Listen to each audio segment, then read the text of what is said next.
توحید کا تتمہ سمجھا جاتا ہے، مستقل کتاب جو ہے وہ تورات کو سمجھا جاتا ہے۔ تو تورات کو مضبوطی سے تھام لے، یعنی اس کی دعوت دے، اس کی تعلیم دے لوگوں کو۔ وَآتَيْنَاهُ الْحُكْمَ صَبِيًّا، اور ہم نے ان کو بچپن میں ہی دانائی دی۔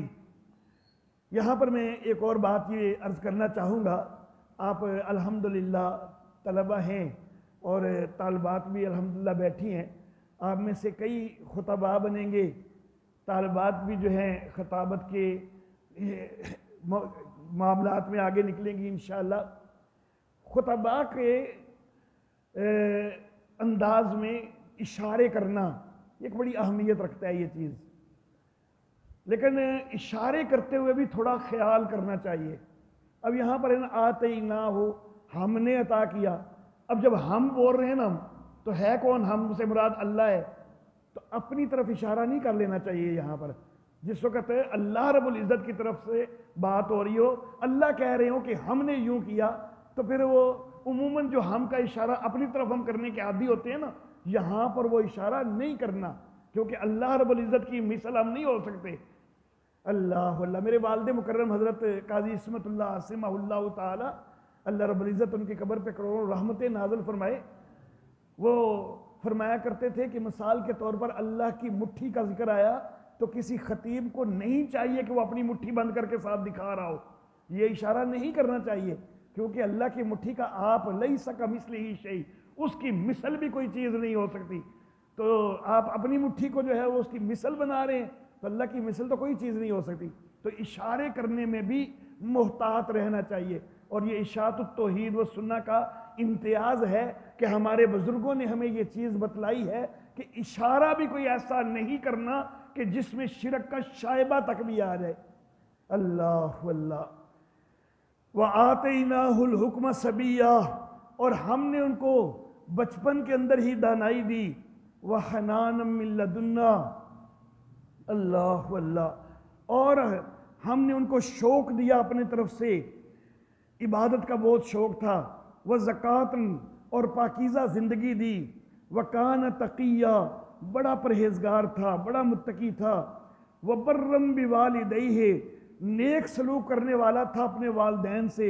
وَلَمْ يَكُنْ جَبَّارًا عَصِيًّا، وہ کوئی زبردست نہیں تھا، نافرمان نہیں تھا۔ وَسَلَامٌ عَلَيْهِ، سلامتی ہو اس پر، یوم ولدہ، جس دن وہ پیدا ہوا، وَيَوْمَ يَمُوتُ، اور جس دن وہ فوت ہوا، وَيَوْمَ يُبْعَثُ حَيًّا، اور جس دن وہ زندہ کر کے اٹھایا جائے گا۔ ہمارے کچھ دوست وہ یہ کہتے ہیں کہ انبیاء کرام علیہم السلام، ان کی ارواح وفات سے تھوڑی دیر بعد دوبارہ انہی کے جسموں میں آ جاتی ہیں۔ اللہ کیا کہہ رہے ہیں؟ یوم ولدہ الگ دن، یوم یموت الگ دن، اور یوم یبعث حیا یہ الگ دن اللہ نے فرمایا ہے۔ اور یہ جو الگ دن ہے نا، یہ قیامت والا دن ہے، یہ نہیں ہے کہ تھوڑی دیر بعد روح واپس آ جاتی ہے نبیوں کی۔ اگر تھوڑی دیر بعد واپس آ جاتی ہوتی تو اللہ تیسری دفعہ یوم نہ بولتے، بلکہ یوں بولتے کہ یوم ولدہ و یوم یموت و یبعث حیا۔ یموت اور یبعث کو ایک ہی دن میں رکھتے اللہ، لیکن اللہ نے یموت کے لیے الگ دن ذکر کیا، یبعث حیا کے لیے الگ دن ذکر کیا، تو اس سے وہ نظریہ بالکل غلط ثابت ہو جاتا ہے کہ تھوڑی دیر بعد روحیں واپس آ جاتی ہیں، کوئی نہیں واپس آتی، قیامت والے دن واپس آنی ہے۔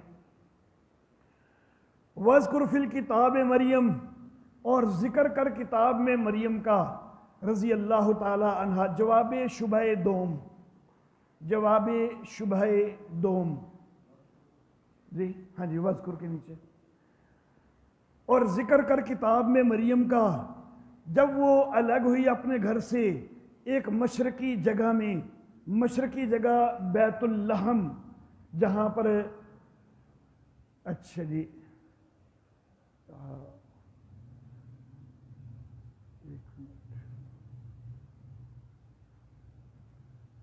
اچھا نہیں، وہ تو بچے کی ولادت کے وقت کی جو ہے نا بیت اللحم میں تھی، یہ غسل کے لیے الگ جگہ پر ہوئی ہیں، یہ بیت اللحم نہیں ہے، وہ آگے جا کے آئے گا، وہ الگ جگہ جو ہے وہ بیت اللحم والا وہ معاملہ بچے کی ولادت کے وقت ہے، یہ غسل کے لیے الگ ہوئی ہیں ایک مشرقی جگہ میں۔ اچھا جی، فاتخذت من دونہم حجابا، پھر ان سے آگے حجاب کر دیا، پردہ کر دیا، فارسلنا الیہا، ہم نے ان کی طرف بھیجا، روحنا، اپنے روح کو، روح سے مراد فرشتہ، روح الامین کہا جاتا ہے نا جبریل امین کو، تو یہاں پر بھی روح سے مراد فرشتہ، تو ہم نے جبریل امین کو بھیجا، فرشتوں کو بھیجا، فتمثل لہا بشرا سویا، اچھے بھلے بشر کی شکل میں ان کے سامنے آیا۔ اللہ اللہ ہے اللہ کی ولیہ، اب فرشتہ انسانی شکل میں آیا ہے تو اللہ کی ولیہ نہیں پہچان رہی اور وہ اس کو انسان سمجھ رہی ہیں۔ قالت، کہنے لگی، انی اعوذ بالرحمن منک، میں رحمان کی پناہ میں آتی ہوں تجھ سے، اگر تیرے اندر کوئی خدا کا ڈر ہے تو تم کس ارادے سے ادھر آگے ہو، میرے قریب نہ آنا۔ قالا انما انا رسول ربک، جبریل نے کہا میں تو تیرے رب کا بھیجا ہوا ہوں، ڈرنے کی ضرورت کوئی نہیں، میں کوئی انسان نہیں ہوں، میں فرشتہ ہوں۔ گویا کہ فرشتہ انسانی شکل میں آئے تو جلدی اپنا اظہار کر دیا کرتا ہے، بہت دیر لمبا چوڑا وقت نہیں گزرتا ہوتا، تھوڑا وقت ایسا ہو جاتا ہے بعض اوقات کہ فرشتہ اپنا اظہار نہ کرے۔ حضرت ابراہیم علیہ السلام کے پاس فرشتے آئے، تھوڑی دیر اظہار نہیں کیا تاکہ لوگوں کو پتہ چل جائے کہ ابراہیم عالم الغیب کوئی نہیں، وہ جس وقت بچھڑا بھون کے لے آئے تو اس وقت اظہار کر دیا۔ حضرت لوط علیہ السلام کے پاس فرشتے آئے، تھوڑی دیر اظہار نہیں کیا، لیکن تھوڑی دیر بعد جس وقت حضرت لوط علیہ السلام زیادہ پریشان ہوئے اظہار کر دیا۔ تو فرشتہ انسانی شکل میں آئے، نور انسانی شکل میں آئے، نور بشر کی شکل میں آئے تو وہ اپنے آپ کو زیادہ چھپاتا نہیں ہے۔ تو اگر نبی نور ہیں اور بشر کی شکلوں میں آئے ہوئے ہیں تو پھر چھپائے کیوں رکھا ہمیشہ؟ کبھی بھی انہوں نے نہیں بتایا کہ اسی وچوں نور ہاں۔ اللہ اللہ، یہ وچوں نور والا پتہ نہیں کتوں پتہ لگ گیا ہے۔ قرآن حکیم میں کہیں یہ ہے کہ نبی اوپر سے بشر ہوتے ہیں اندر سے نور ہوتے ہیں؟ کہیں نہیں ہے۔ کسی حدیث مبارکہ میں ہے؟ نہیں ہے۔ تو پھر تانوں کتوں پتہ لگا کہ وچوں نور نے؟ تو یہ بلا وجہ کی اپنے پاس سے بنائی ہوئی باتیں ہوتی ہیں۔ تو فرشتہ اگر انسانی شکل میں آئے، نور بشر کی شکل میں آئے تو وہ جلدی اپنا اظہار کر دیا کرتا ہے۔ اللہ واللہ، انما انا رسول ربک، میں تیری طرف تیرے رب کا بھیجا ہوا ہوں، لِأَحَبَ لَكَ غلاما، تاکہ میں تجھے غلامن زکیہ، تجھے ایک پاکیزہ لڑکا بخش دوں۔ جبریل کہہ رہے کہ میں پاکیزہ لڑکا بخش دوں، تو یہ جبریل بخش سکتا ہے کہ پھر نبی نہیں بخش سکتے بیٹے؟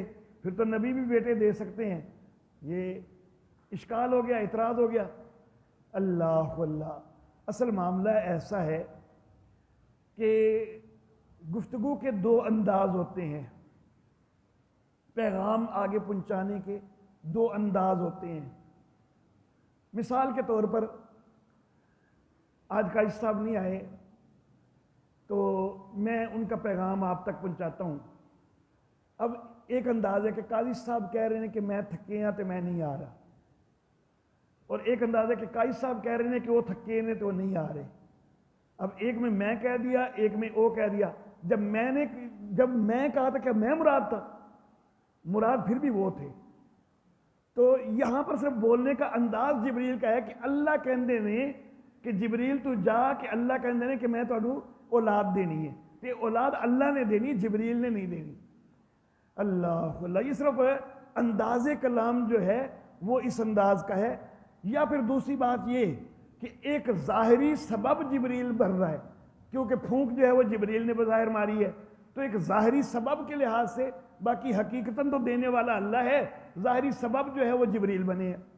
تو لِأَحَبَ لَكَ غلاما، تاکہ میں ایک پاکیزہ لڑکا تمہیں دوں۔ قالت انا یکون لی غلام، وہ کہنے لگی میرے کیسے لڑکا ہوگا جبکہ مجھے تو کسی انسان نے کبھی چھوا تک بھی نہیں ہے، اور نہ ہی میں کوئی بدکار ہوں۔ قال کذالک، جبریل نے کہا کہ ہاں ہو تو اب ایسے ہی گا، ہوگا تو ضرور۔ قال ربک، تیرا رب کہتا ہے کہ میرے لیے یہ آسان ہے۔ حضرت زکریا علیہ السلام سے بھی یہ کہا گیا کہ رب کہتا ہے یہ میرے لیے آسان ہے، یہاں پر بھی کہا گیا، وہاں پر تو مرد اور عورت دونوں موجود تھے لیکن بڑھاپا آ گیا تھا، یہاں پر اب ہے ہی صرف عورت ہے، مرد ہے ہی کوئی نہیں، تو یہ معاملہ بظاہر اس سے بھی مشکل ہے، لیکن اللہ کہتے ہیں میرے لیے تو یہ بھی آسان ہے۔ اللہ اللہ وَلِنَجْعَلَهُ آیَةً لِلنَّاسِ، اور تاکہ ہم اس کو ایک نمونہ بنائے لوگوں کے لیے، اور ہماری طرف سے یہ ایک رحمت ہے۔ وَكَانَ أَمْرًا مَقْضِيًّا، اور اس بات کا تو فیصلہ ہو چکا ہے، یہ تو ہو کے رہے گا، اللہ نے اب آپ کو اولاد دینی ہے۔ فَحَمَلَتْهُ، پس اس کو پیٹ میں اٹھایا، فَانْتَبَذَتْ بِهِ مَكَانًا قَصِيًّا، پھر لے گئی اس کو ایک دور کی جگہ، یہ جو ہے جگہ ہے یہ بیت اللحم ہے کہ جہاں پر بچہ پیدا ہوا، حضرت عیسیٰ علیہ السلام پیدا ہوئے۔ فَأَجَاءَهَا الْمَخَاضُ، اب درد ذہ شروع ہو گیا، تو درد ذہ لے آیا ان کو، إِلَىٰ جِذْعِ النَّخْلَةِ، کھجور کے تنے کے پاس، درد ذہ ہوا نا تو بے اختیار کھجور کے ایک تنے کے نیچے پہنچ گئیں۔ قالت، کہنے لگی، یا لیتنی مت قبل ھذا، ہائے کاش میں تو اس سے پہلے مر چکی ہوتی اور میں بھولی بسری ہو چکی ہوتی کہ یہ کیا میرے ساتھ ہو رہا ہے، میں یہ بچے کو لے کے جب جاؤں گی لوگ کیا کہیں گے کہ تیرا بیٹا کیسے ہو گیا، تو بدکار ہے معاذ اللہ، لوگ میرے اوپر تہمتیں لگائیں گے، الزام لگائیں گے، تو یہ پریشانی میں کہہ رہی ہیں کاش کہ میں اس سے پہلے مر چکی ہوتی۔ یہ مرنے کی دعا نہیں کر رہی، یہ مراد نہیں ہے کہ معاذ اللہ مرنے کی دعا کر رہی ہیں، صرف اپنی بے چینی کا اظہار کر رہی ہیں کہ یہ مجھے دن نہ دیکھنا پڑتا، یہ صرف ایک محاورتاً ہے، بے چینی کا ایک اظہار ہے، شدت کا ایک اظہار ہے کہ یہ تو میرے لیے بڑا ہی ناقابل برداشت ہے، اس سے تو موت بہتر تھی، یہ نہیں کہ وہ موت مانگ رہی ہیں۔ البتہ بعض نے ایک دوسرا جواب بھی دیا ہے کہ ہماری شریعت میں موت کی دعا منع ہے، ہو سکتا ہے موسوی شریعت میں جائز ہو، اور حضرت مریم جو ہے وہ موسوی شریعت پر قائم تھی، لیکن زیادہ بہتر یہی ہے کہ یہ محاورے کے انداز میں نظر آ رہا ہے کہ یہ صرف ایک بے قراری کا جو ہے اظہار ہے، نہ کہ وہ مرنے کی دعا ہے۔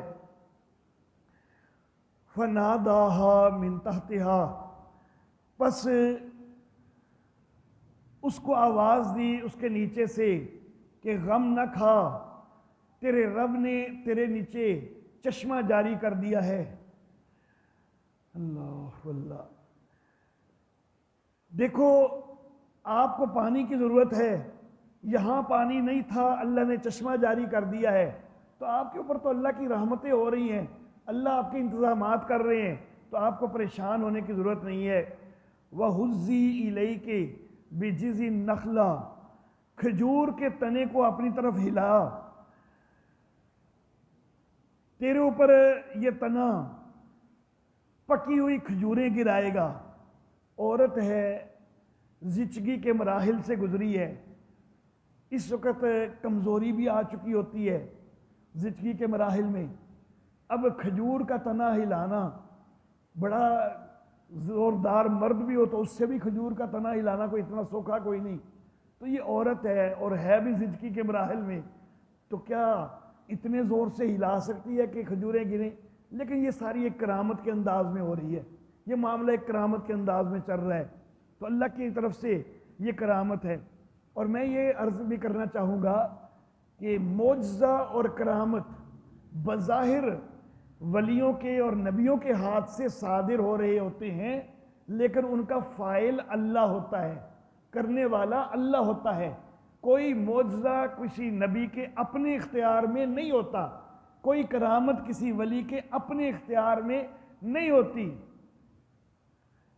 ایک مثال کے ساتھ بات سمجھاؤں گا۔ حضرت موسیٰ علیہ الصلوۃ والتسلیمات کو جب نبوت ملی ہے تو سب سے پہلا معجزہ کیا ملا تھا؟ لاٹھی پھینکنے پر سانپ بنی تھی، اور جس وقت کوہ طور کے اوپر پہلی دفعہ لاٹھی سانپ بنی تھی تو موسیٰ علیہ السلام ڈر کے بھاگے تھے۔ اللہ اللہ، اور اللہ فرماتے کہ ڈر کے بھاگے بھی اتنا کہ پیچھے مڑ کے دیکھتے تک بھی نہیں تھے۔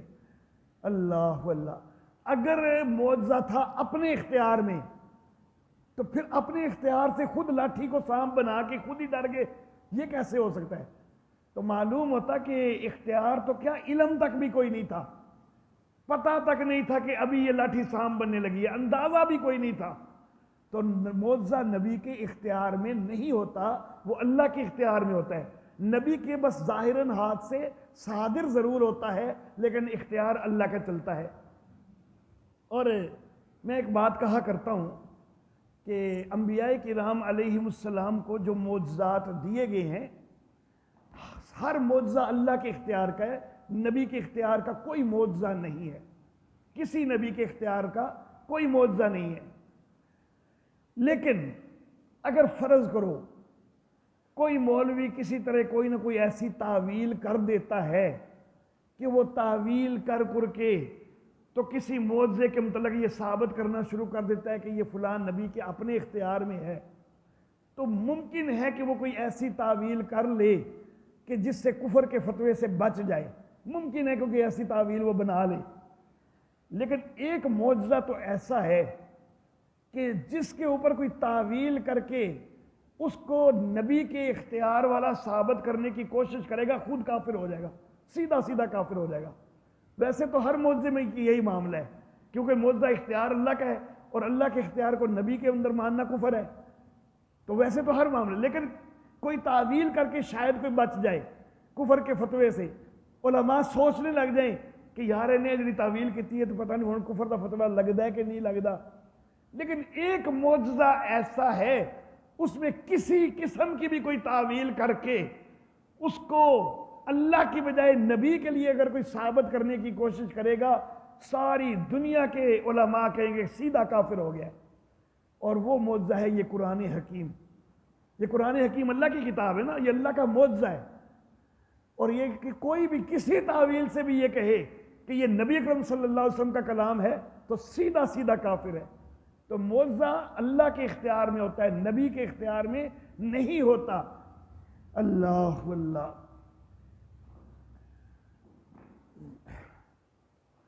اچھا جی،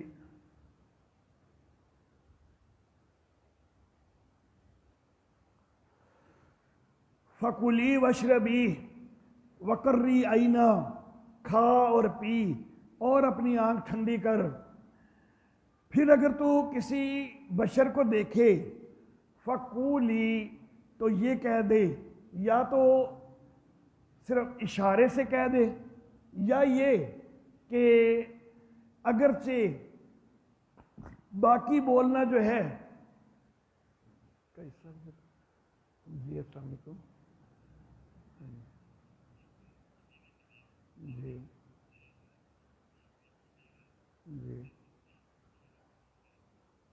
چلو میں یہ تھوڑا سبق پورا کر لوں. چلو ٹھیک، اوکے میں کر، اوکے. اچھا جی،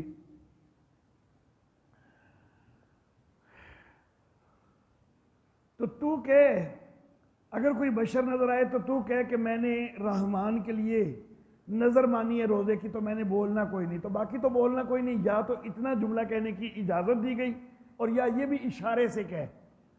اب یہ روزے کی نظر مانی ہے تو روزے میں بولنا تو ہوتا ہی ہے، ہم روزہ رکھتے تو بولتے ہیں. تو یا تو یہ کہ بنی اسرائیل کے اندر خاموشی کا روزہ کوئی الگ روزہ بھی تھا تو وہ والا روزہ رکھنے کی میں نے نظر مانی ہے. اور یا پھر بعض نے یہ کہا کہ ہمارے لیے روزے کے اندر 3 چیزوں کی جو ہے نا وہ اجتناب ہے، کھانا پینا اور ازدواجی تعلق قائم کرنا. لیکن بنی اسرائیل کے لیے روزے میں بولنے کی بھی ممانعت تھی. تو یہاں پر بھی کہہ دیا کہ تو اشارے سے کہہ دے کہ میں نے تو رحمان کے لیے روزے کی نظر مانی ہوئی ہے، میں نے تو کلام کوئی نہیں کرنا، کسی انسان سے آج کے دن میں نے کوئی بات نہیں کرنی. اچھا جی، فَأَتَتْ بِهِ قَوْمَهَا، پھر وہ لے آئی اس کو اپنی قوم کے پاس، اس کو اٹھائے ہوئے. تو لوگوں نے کہا اے مریم تو لائی ہے ایک طوفان کی بات. یا اخت ہارون ما کان ابوک امرا سوء، اے ہارون کی بہن تیرا باپ کوئی برا آدمی نہیں تھا. اور نہ ہی تیری ماں کوئی بدکارہ تھی۔ فاشارت الیہ، تو حضرت مریم نے اس بچے کی طرف اشارہ کیا۔ قالو، وہ کہنے لگے کس طرح یہ ہم اس سے کلام کریں جو کہ ابھی جھولے میں ہے، گود میں ہے، بچہ ہے، تو اس سے کیسے ہم کوئی بات کریں؟ تو اس کی طرف اشارے کر رہی ہے۔ یہاں پر لفظ استعمال ہوا یا اخت ہارون، اے ہارون کی بہن۔ حضرت ہارون علیہ الصلاۃ و تسلیمات کا زمانہ تو بہت پہلے ہے، اور حضرت مریم رضی اللہ تعالی عنہا ان کا زمانہ تو بہت بعد میں ہے، تو یہ حضرت ہارون کی بہن کیسے ہو گئی؟ حضرت مغیرہ بن شعبہ رضی اللہ تعالی عنہ ان سے سوال کر دیا تھا یہی نجران کے نصارہ نے کہ حضرت ہارون کا زمانہ اتنا پہلے اور حضرت مریم تو بہت بعد میں ہے، تو آپ قرآن میں کیسے پڑھ سکتے ہیں یا اخت ہارون؟ تو حضرت مغیرہ سے کوئی جواب نہ بن پڑا، پریشان ہو گئے، نبی اکرم صلی اللہ علیہ وسلم کے پاس آگے کہ نصارہ نے یہ بات مجھ سے کہی ہے اور مجھے تو اس کی کوئی بات سمجھ نہیں آ رہی، جواب سمجھ نہیں آ رہا۔ تو نبی اکرم صلی اللہ علیہ وسلم نے کہا کہ آپ نے ان سے کہنا تھا کہ ہارون کوئی دنیا چیکی تھوڑے، تو وہ لوگ نبیوں کے ناموں پر نام رکھتے تھے، تو نبیوں کے نام پر بعد میں بھی تو کوئی ہارون آ سکتا ہے نا، اب ضروری تو نہیں کہ وہی ہارون مراد ہوں۔